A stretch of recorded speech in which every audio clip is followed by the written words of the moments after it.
Assalamualaikum warahmatullahi wabarakatuh teman Islam. Alhamdulillahirobbilalamin. Asyhadu alla ilaha illallah wa asyhadu anna Muhammadar Rasulullah sallallahu alaihi wasallam. Wa ala alihi wa ashabihi amma ba'du. Teman Islam yang dirahmati Allah, selamat datang di channel tentang Islam. Semoga kita selalu diberi rahmat dan hidayah oleh Allah, serta selalu diberi kesehatan dan rezeki halal yang berlimpah dan barokah. Pernahkah terlintas di benak teman Islam bahwa bagaimana kehidupan kita setelah kematian? Atau mungkin pernah merenung tentang kematian dan dosa-dosa yang pernah kita lakukan? Ini adalah hari-hari di mana setelah kematian yang pasti akan dilalui oleh setiap manusia. Simak videonya sampai selesai. Jangan sampai tidak paham setelah menonton video ini. Silahkan klik like, share dan subscribe channel ini. Semoga kita semua terhindar dari neraka Allah. Amin. Di penghujung hari, ketika cahaya mulai padam, kita diajak merenungkan sebuah perjalanan yang tak terelakkan. Perjalanan ini bukanlah perjalanan biasa, melainkan perjalanan setelah kematian, sebuah misteri yang menanti di ujung nafas terakhir. Inilah 6 perjalanan yang pasti akan kita lalui setelah kematian. 1. Alam barzah. Kita memulai di alam barzah, alam pembatas yang sunyi. Di sini, setiap jiwa menunggu, terkurung dalam kesunyian yang hanya dipenuhi oleh gema perbuatan mereka di dunia. Rasulullah Shallallahu Alaihi Wasallam bersabda, kubur adalah salah satu taman dari taman-taman surga atau salah satu lubang dari lubang-lubang neraka. Hadis riwayat Tirmidzi. Alam barzah adalah ruang antara, di mana waktu tak lagi berarti dan setiap detik adalah abadi. 2.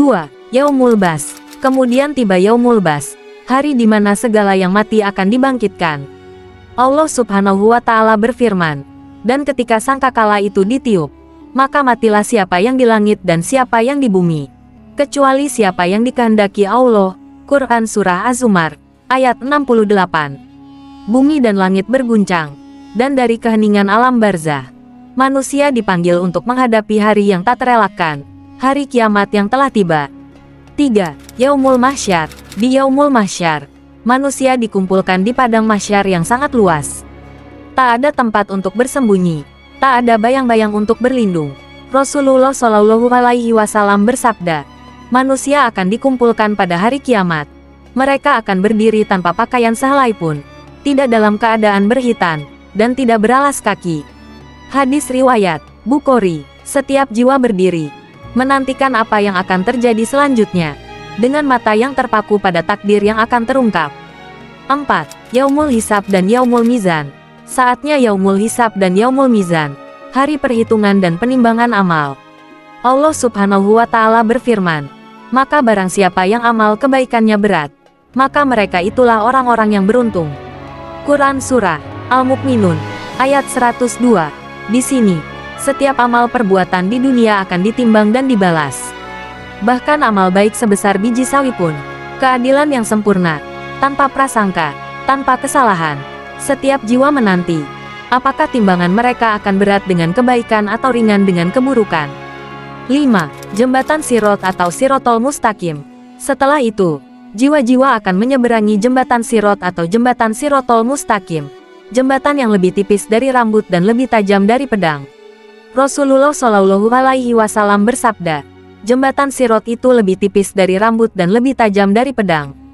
Hadis riwayat Muslim. Di bawahnya, neraka menganga, siap menelan mereka yang tergelincir. Hanya mereka yang berhati bersih dan banyak beramal soleh yang akan menyeberang dengan selamat. 6.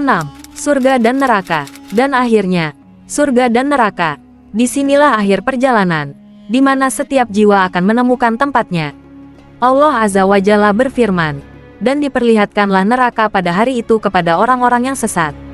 Quran Surah Asy-Syu'ara, ayat 91.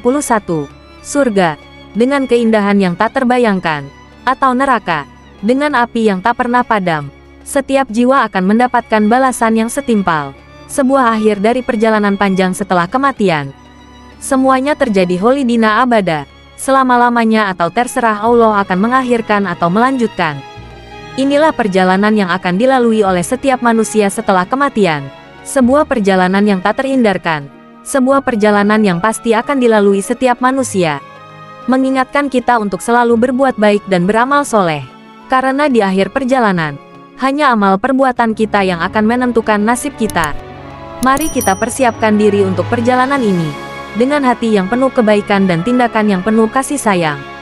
Karena perjalanan ini adalah perjalanan yang akan kita hadapi, lebih cepat atau lambat, semua itu pasti. Dan semoga, dengan persiapan yang baik, kita dapat menemukan tempat di taman surga yang abadi. Insya Allah. Amin. Wallahu a'lam bishawab. Wassalamualaikum warahmatullahi wabarakatuh.